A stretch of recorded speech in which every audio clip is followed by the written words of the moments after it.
Are you accidentally making your dog's fear worse without realizing it? One of the most common mistakes dog owners make when trying to help their dog feel better is using treats to lure them closer to something they're afraid of. And while this comes from a good place, it can actually backfire and make their fear worse. Today, I'll explain why this happens, how it affects your dog, and what you can do instead. Let's start with something important. It's completely normal for dogs to feel afraid sometimes. Fear is a natural reaction. It's their brain telling them to be cautious. Maybe your dog saw some unusual holiday decorations, or maybe a farm animal that they have never encountered before. They could even be worried by a person who looks unusual to them, like someone tall wearing a coat and sunglasses, or carrying a big bag. All of these things are normal to us, but for our dogs, they can be intimidating and strange. It's okay for your dog to feel cautious in these situations. But as dog owners, our job is to help them feel safe and supported without forcing them to face their fears in a way that could overwhelm them. And this is where things often go wrong. A lot of dog owners try to use treats to lure their dog closer to the scary thing. For example, they would place treats next to a decoration the dog is worried about, or they would have a person that the dog is afraid of hold out treats to lure the dog in. I totally understand the thinking about it. It feels like a positive way to have our dog face their fears. But here's the problem. It actually creates a really conflicting situation for the dog. You're essentially saying, if you want this treat, which you love, then you have to move closer to something that terrifies you. And that puts your dog in a tough spot. They might take the treat, but they're still scared. And now they're even closer to the thing that's worrying them. And over time, it can actually lead to your dog associating treats with fear. Let's dig into why this happens. Dogs don't just think in terms of food. They're also evaluating their safety. When we lure them towards something they're afraid of, their brain's fear response takes over. The part of the brain that is responsible for fear becomes hyperactive in these situations. And even if your dog is taking the treat, their brain is still on high alert.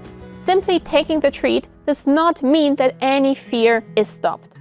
Over time, this can unfortunately teach your dog that no matter what they do, they're going to be put in uncomfortable situations. And then they either shut down or refuse treats altogether because they just do not trust the situation anymore. So, what can we do instead? Our goal is not to force the dog into the uncomfortable situation. Our goal is to help them feel safe enough to process it on their own terms. Here's how we can do that. First, start at a safe distance. Observe your dog's body language to find a distance at which they're aware of the scary thing, but not panicking. This is their comfort zone. Next, let them process. Just hang out at that distance. Give your dog time to watch, sniff, and process. They might choose to sit, stand, or even turn away, and all of this is fine. You can use treats or not. You can use food at the safe distance if you would like to, but the food will not be the main aspect of this process. Your dog is fine to just proceed on their own time without needing any treats. And you need to be patient. The process can take time. Some dogs might start feeling better after a few minutes. Others might need days or weeks. The key is to move at their pace and avoid rushing. Because one of the most common mistakes that people make is that they move too fast. Just because your dog is comfortable 20 feet from a trigger does not mean that you should now move to a 10-foot distance. Your dog will not handle it well. Dogs don't progress in a straight line.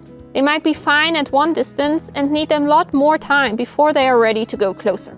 And another common mistake is to assume that every single fear your dog has needs to be fixed. Sometimes it's okay for your dog to just avoid certain things.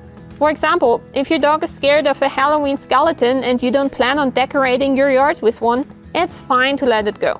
Not every fear needs to be overcome. I have an example from my own life for that actually. My dog Kix is very afraid of turtles. She has only met turtles a single time in her life in a friend's yard.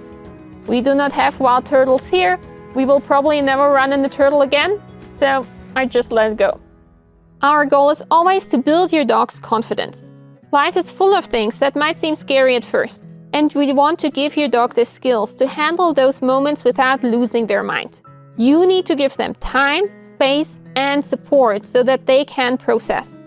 That way, you're teaching them how to stay calm and be resilient.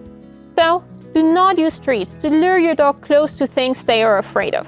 It is not going to work, it will backfire, and it is not going to teach them how to process fears and discomfort. Remember, this is not about rushing the process or forcing them to do things they don't want to do.